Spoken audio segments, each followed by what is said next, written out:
आज माघ पूर्णिमा और रविदास जयंती है। संत रविदास जी का जन्म माघ मास की पूर्णिमा तिथि संवत 1388 को हुआ था।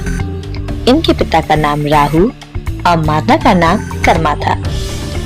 इनकी पत्नी का नाम लोना बताया जाता है। संत रविदास जी को गुरु रविदास, रैदास, पुरोहिदास और रोहिदास आदि नामों से जाना जाता है। रविदास जयंती और माघ पूर्णिमा के दिन गंगा स्नान का विशेष महत्व होता है। संत रविदास जी बेहद धार्मिक स्वभाव के थे। वे भक्तकालीन संत और महान सुधारक थे। संत रविदास जी ने भगवान की भक्ति में समर्पित होने के साथ अपने सामाजिक और पारिवारिक कर्तव्यों को भी बखूबी निभाया है।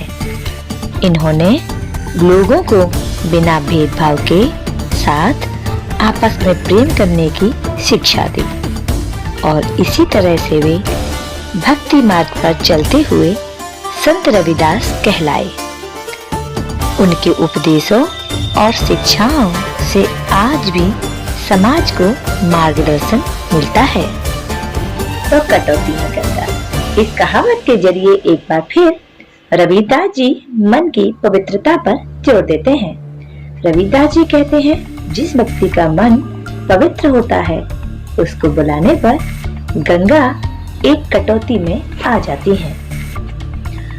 करम बंधन में बंधन रहियो, फल की न तजियो आस, कर्म मनुष्य का धर्म है, सत भागे रविदास।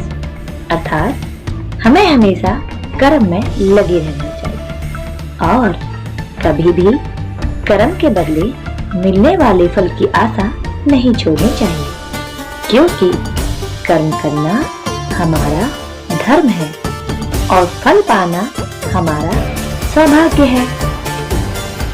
रविदास जी का अगला दोहा है, रविदास जन्मे कार में होत न को नीच, नरकू नीच करी डारी है, ओछे कर्म की कीच। अर्थात सिर्फ जन्म लेने से कोई नीच नहीं बन जाता, इंसान के कर्म ही उसे नीच बनाते हैं।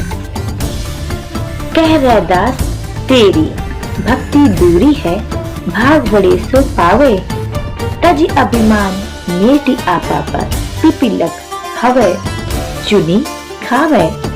ईश्वर की भक्ति बड़े भाग्य से प्राप्त होती है।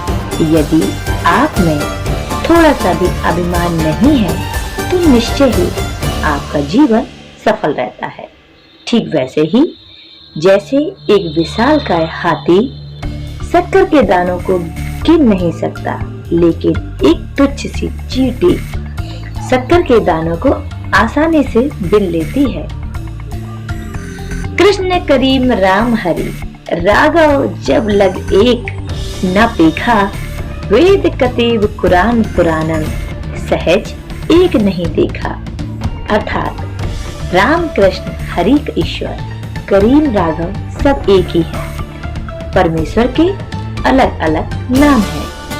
वेद कुरान पुराण आदि सब ग्रंथों में एक ही ईश्वर का गुणगान किया गया है और सभी ईश्वर की भक्ति के लिए सदा सदाचार का पाठ पढ़ाते हैं और हमें सिखाते हैं। जिस प्रकार तेज हवा के कारण सागर में बड़ी बड़ी लहरें उठती हैं और सागर में ही समा जाते हैं, उनका अलग अस्तित्व नहीं होता, इसी प्रकार परमात्मा के बिना मानव का भी अस्तित्व नहीं होता। इसी प्रकार परमात्मा के बिना मानव का कोई अस्तित्व नहीं है। कभी भी अपने अंदर अभिमान को जन्म ना दें। इस छोटी सी चींटी शक्कर के दानों को बीन सकती है, परंतु एक विशालकाय हाथी ऐसा नहीं करता। मोह माया में फंसा जीव भटकता रहता है। इस माया को बनाने वाला ही मुक्ति दाता है। जीव को यह भ्रम है कि ये संसार ही सत्य है, किंतु जैसा वह समझ रहा है वैसा वास्तव में है ही नहीं। वास्तव में संसार ही असत्य है।